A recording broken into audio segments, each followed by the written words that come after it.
गरताड येथे धुळे ग्रामीण आमदार राम बदाने यांच्या उपस्थितीत छत्रपती शिवाजी महाराज महसूल समाधान शिबिर उत्साहात संपन्न।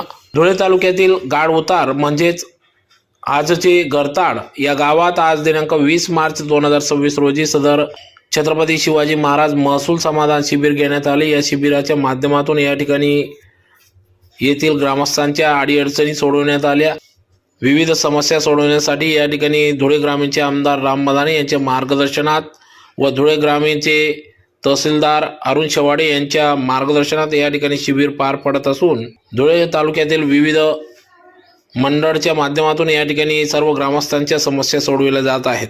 तर या कार्यक्रमाच्या सुरुवातीला श्री छत्रपती शिवाजी महाराज यांच्या पुतळ्यास पुष्पहार अर्पण करून अभिवादन करण्यात आले। तर प्रसंगी या ठिकाणी धुळे ग्रामीण आमदार राम बदाने, धुळे ग्रामीण तहसीलदार अरुण शेवाडे, माजी सभापती अरविंद जाधव, माजी सभापती सकाराम पाटील, सरपंच मारुती पाटील, माजी उपसभापती भैया पाटील, रानमाडा सरपंच प्रवीण पवार, तिकी सरपंच श्रीराम बापू पाटील, भाजपचे नेते भाऊसाहेब देसले, देवेंद्र पाटील, माजी जिल्हा परिषद सदस्य किरण देसले, मंडळ अधिकारी सूर्यवंशी भाऊसाहेब, माजी सरपंच अरुण पाटील, राजेंद्र पाटील, त्याचबरोबर ग्रामसेवक, मंडळ अधिकारी कोतवाल यांच्यासह आशा वर्कर्स, विविध विभागातील अधिकारी कर्मचारी मोठ्या संख्येने या ठिकाणी उपस्थित होते। तर या ठिकाणी ग्रामस्थांसाठी तुकडेबंदी कायद्याच्या उल्लंघनाबाबतच्या प्रकरणांचा निपटारा करणे, घरासाठी पट्टे वाटप, ई मोजणी अर्ज, ॲग्रिस्ट्रॅक आणि PM किसान नोंदणी, भूसंपादन व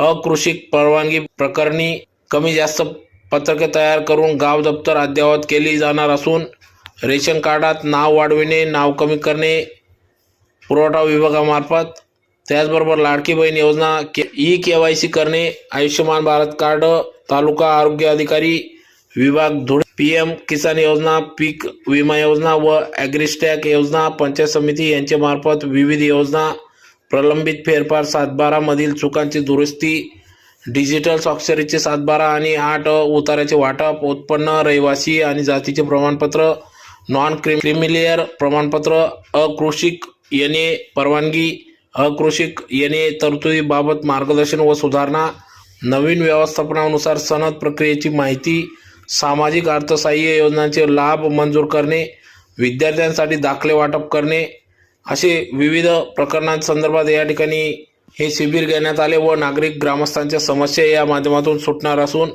मोठ्या संख्येने ग्रामस्थांनी देखील या ठिकाणी उपस्थिती दिली होती।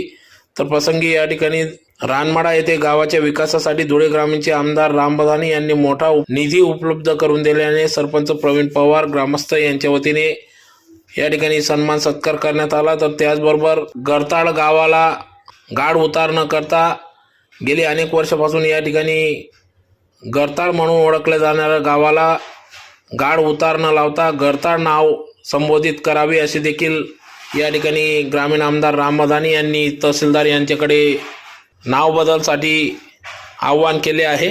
तर लवकरच गाड उतारऐवजी गरताड हे नाव शासनामार्फत या ठिकाणी करण्यात येणार असल्याचे या ठिकाणी प्रशासनाच्या वतीने सांगण्यात आले। मग ऑनलाईन रेशन कार्ड तिथं मिळत नाही आणि म्हणून मग तिथं एजंटगिरी वाढते। मग कोणतरी माणूस भेटतो, एखादा सामाजिक कार्यकर्ता भेटतो, आम्हाला 500, 1000, 2000 रुपये द्या आणि मग आम्ही तुम्हाला तिथं ऑनलाईन तुमचं रेशन कार्ड काढून देऊ, अशी एजंटगिरी होते। म्हणून आम्ही तहसीलदार साहेबांना सांगतोय, हा जर सर्वे तालुक्यामध्ये आपण हाऊस करू शकलो तर 100% लाभार्थी तिथं आपल्याला आयडेंटिफाय होतील, किती लोकांना आपल्याला वंचित आहेत, किती लोकांना आपल्याला लाभ द्यायचा आहे तिथं आपल्याला होतील। आणि ही प्रोसेस ही एकदा करून संपण्यासारखी नाही तहसीलदार साहेब, कारण की वर्षानुवर्ष हे लग्न चालूच राहणार आहे, नवीन मुलं सुना येतच राहणार आहे, ते नावं ॲड होत राहणार आहे, नवीन काही आजी आजोबा वारत राहणार आहे, त्यांचं नाव उडत राहणार आहे, म्हणून ही निरंतर चालणारी प्रोसेस आहे। आम्ही सरकार दरबारी पण सांगतोय की सगळं ऑनलाईन झालं, हे पण एक ऑनलाईन करून टाका, म्हणजे लोकांना या गोष्टीपासनं इकडं तिकडं फिरण्यापासून वंचित आपल्याला ठेवता येणार नाही। आपण बघतो आपला इथं सूत्रसंचालन करत होते, सूत्रसंचालन करत असताना या गरताड गावाला जे स्वातंत्र्यापासून आजपर्यंत, आता स्वातंत्र्यापासून आजपर्यंत 70-80 वर्षे झाले, पण याला गाड उतार असं म्हटलं जातं। तसं तर पाहिलं तर याला फार मोठा इतिहास आहे, पण आता सातबाराची बदल होते, काही सातबारावरच्या चुकी असतील तर नावाची बदल होते, त्याचं नावाचं चूक असेल तर ते चूक होते. पण करताड गावाचं नाव हे गाड उतार कायमस्वरूपी म्हटलं जातं. पहिले शासन दरबारी तुमच्या माध्यमातून, या कार्यक्रमाच्या माध्यमातून या गाड उतार गावाचं नाव हे करताड झालं पाहिजे, याच्यासाठीचा प्रयत्न की कोणती बी ग्रामपंचायतचं आलं तर त्याच्यामध्ये गाड उतार लिहून येतात. कोणती ग्रामपंचायत लागेल आणि गाड उतार लागेल. मग गाड उतार नाव शे का करताड नाव शे तुमनं गावनं करताड शे. मग पहिले लोकेशला 7 बारा नंतर बदला सुद्धा, पण आई गावनं नाव चुकी जायला 50-100 वरीच जायला पहिले हाही बदलावलं शे. म्हणून आज या माध्यमातून तहसीलदार साहेब तुम्हाला विनंती करतो, तुम्ही जे आपले मुंबईला जे आपलं ऑनलाईनचं कोणतं कार्यालय असतं ते ऑनलाईनचं गॅजेट नाही त्याला तर पहिल्यापासून घरी आपल्याला ऑनलाईनच्या याच्यामध्ये चेंज करावं लागेल. ग्रामविकास अधिकारी ते टाकावं लागेल आणि त्याच्यामधनं या गाडउतार गावाला कायमस्वरूपी करताड असं म्हटलं गेलं पाहिजे. आणि तिथनं ग्रामपंचायत असो, सोसायटी असो किंवा ग्राम विकास विभाग असो, सगळ्या ठिकाणी ती नोंद गेली पाहिजे, जेणेकरून आमच्या सर्वांच्या सातबाऱ्यावरचं पहिले नाव हे गाड उतारवरनं करताड आलं पाहिजे. ही सर्वात प्रथम या ठिकाणी आपल्याला खऱ्या अर्थाने चेंज करावं लागेल. काही लोकांचा आधार कार्ड या ठिकाणी तहसीलदार साहेब आहे तिथं साक्री तालुका असं लागून गेलेलं आहे, त्याचे सुद्धा आपल्याला तिथं लक्षात आलेलं आहे. त्याच्यामध्ये बदल आपल्याला येणाऱ्या काळामध्ये करायचा आहे. सेतू कार्यालयाच्या माध्यमातून आपल्याला तो करायचा आहे, कारण की कुठलाही लाभ मिळवायला गेले की ते आधार कार्ड बघितलं जातं आणि त्या ठिकाणी या मंडळातच तो प्रॉब्लेम आलेला आहे की धुळे तालुक्याच्या जागी साक्री तालुक्याचं नाव हे आधार कार्डवर लागलेलं आहे. आणि ते लोकांना जेव्हा तिथं लाभ घ्यायला जातात तेव्हा लक्षात येतं की काय प्रकारची तिथे अडचण आहे. मोठ्या प्रमाणामध्ये या 2 दिवसापासून वादळ वारा झालाय तालुक्यामध्ये. अनेक लोकांचा मला रात्री फोन आला. आता तहसीलदार साहेबांनी आम्ही 2-4 गावांना जातोय की ज्या गावांना काही ठिकाणी नुकसान झालं असेल तिथं नुकसानाचे पंचनामे आपल्या माध्यमातून तिथं झाले तर तिथं मोठ्या प्रमाणामध्ये रिलीफ आपल्याला तिथं देता येईल. शासनाला मदतीसाठी प्रस्ताव आपल्याला सादर करता येईल. आज या चांगल्या कार्यक्रमाला आपल्याला बोलवलं. आमच्या महसूल विभागाचे, आमच्या कृषी विभागाचे, आमच्या DRDA विभागाचे, उमेद विभागाचे सर्व मध्ये जेव्हा शिबिर घेतलं 3, 4, 5 ग्रामसेवक तुम्ही इथं बसलेत. तुम्हाला पहिले सांगतो की जन्म मृत्यू नोंद ही तुम्ही देतात, आम्हाला काही मान्य नाही की तुम्ही देत नाही, पण एक माणूस तुम्ही आला तेव्हा ती जन्म मृत्यू नोंद देणार.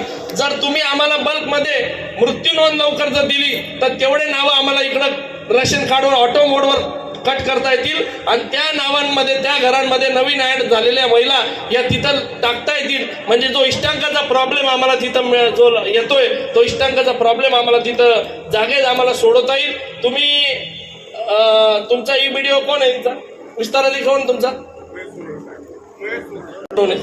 महेश सोनवणे साहेबांकडून माझा कोण माणूस लिहून घ्या. महेश सोनवणेकडून यांच्या मंडळाच्या सगळ्या मृत्यू नोंदी घ्या आणि त्या सगळ्या मृत्यू नोंदी आमच्या पुरवठा अधिकाऱ्याला द्या आणि ते सगळे नावं तिथं ऑटो मोडवर जर कमी झाले रेशन दुकानदारांना तिथं बोलवा. इथं रेशन दुकानदार आले का? कुठे? एकच आहे का? किती दुकानदार आले? 11. तुमच्या 11 दुकानदारांना विनंती करतो, या तालुक्यामध्ये तुम्हाला मलाच जास्त काम आहे. आपल्याला जर या तालुक्यामध्ये 100% लोक हे लाभार्थी करायचे असतील तर सर्वात जास्त अडचणी सर्वांना पुरवठा विभागामध्ये देतात.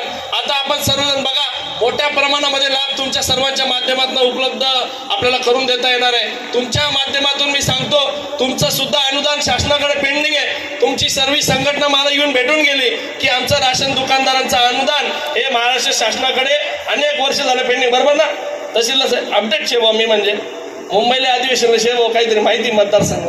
तर तुमचं आंदोलन अनेक दिवसापासूनचं मागणी तिथं चालू आहे. हे मंडळामध्ये 11 गाव आहे, 11 दुकानदार तिथं मागणी करतायत. पण मी तुम्हाला सांगतो तुमच्या अनुदानासाठी आम्ही तिथं भांडण करू, पण तुम्हाला सुद्धा आमचे लाभार्थी हे जास्तीत जास्त प्रमाणामध्ये कसे झिरो करता येईल याच्यासाठीचा प्रयत्न करायचा आहे. जे लोक वारलेले आहेत त्यांचं ऑटो मोडवर नाव कमी करा. तुम्हाला मृत्यू नोंदाची काही नोंद लागली तुम्ही ग्रामसेवकाला फोन करा आणि ते नावं तिथं कमी करून आमचे काही लोकांचे नावं तिथं वाढवा.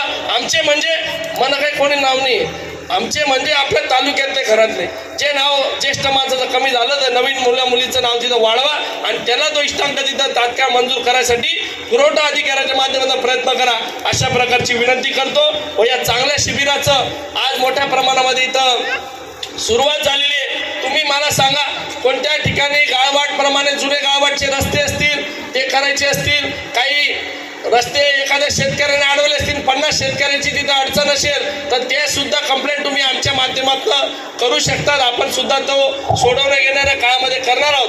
कारण की मोठ्या प्रमाणामध्ये शेतकरी पानंद रस्त्याच्या माध्यमातून कधी न पोहतो. या महाराष्ट्राचे महसूल मंत्री मान्य चंद्रशेखरजी बावनकुळे साहेब यांच्या माध्यमातून आता नमुना नंबर 1 हा तिथं निर्माण झालेला आहे. आणि जे जुने गाळवाटचे रस्ते होते, जो कोणता एखादा शेतकरी यायचा, एखादा धुळ्याचा शेतकरी आला आणि त्याने गरदाच्या शेतकऱ्याचा रस्ता अडवला तर तुम्ही आम्हाला संपर्क करा. 100% 8 दिवसाच्या आत ते 15 दिवसाच्या आत तुमचा रस्ता तिथं आम्ही स्वतः येऊन मोकळा करू. हा आम्ही शब्द तहसीलदार महोदयांच्या माध्यमातून व्यासपीठाच्या माध्यमातून देतो. आपल्याला रेसिंगचा अनेक दिवसापासूनचा प्रश्न आहे. आपले मारुती भाऊ आणि सखाराम दादा गेले अनेक दिवस माझ्या मागे पाठपुरावा करतायत की रेल्वे क्रॉसिंग मध्ये नवीन पूल होतोय आणि त्याच्यामध्ये त्यांचा आमचा एक रस्ता त्यांनी तिथं बंद करून ठेवलेला आहे. नवीन पर्यायी रस्ता त्यांनी दिलेला नाही. मग जोपर्यंत तो होत नाही तोपर्यंत हा रस्ता बंद करू नये असं तुमचं काहीतरी तिथं मागणं आहे. आम्ही रेल्वे विभागाला तहसीलदार साहेबांच्या माध्यमातून आता निवेदन घेतो आणि लगेच रेल्वेच्या लोकांशी संपर्क करतो. आणि जे काही शेतकऱ्यांच्या अडीअडचणी शेतीच्या रस्त्याच्या संदर्भात असतील तुम्ही आम्हाला संपर्क करा. आम्ही 100% सोडवणूक करण्याचा प्रामाणिकपणे प्रयत्न तुमच्या सर्वांच्यासाठी करू, अशा प्रकारचे आश्वासन तुम्हाला या निमित्तानं देतो. व मला माझं 2 शब्द इथं संपवतो. जय हिंद, जय महाराष्ट्र. लाडके तरुण तरुणदार आमदार यांचं रानमाळ ग्रामस्थांमार्फत रानमाळ गावाचं जवळपास 40-50 वर्षापासूनचं रखडलेलं पुलाचं काम त्यांनी मंजूर केलं म्हणून समस्त रानमाळ ग्रामस्थांतर्फे त्यांचा सत्कार करण्यात येत. रानमाळ गावातलं जी लोक मान्यवर आले त्यांनी पटकन पुढे या अशी आपणास विनंती करतो.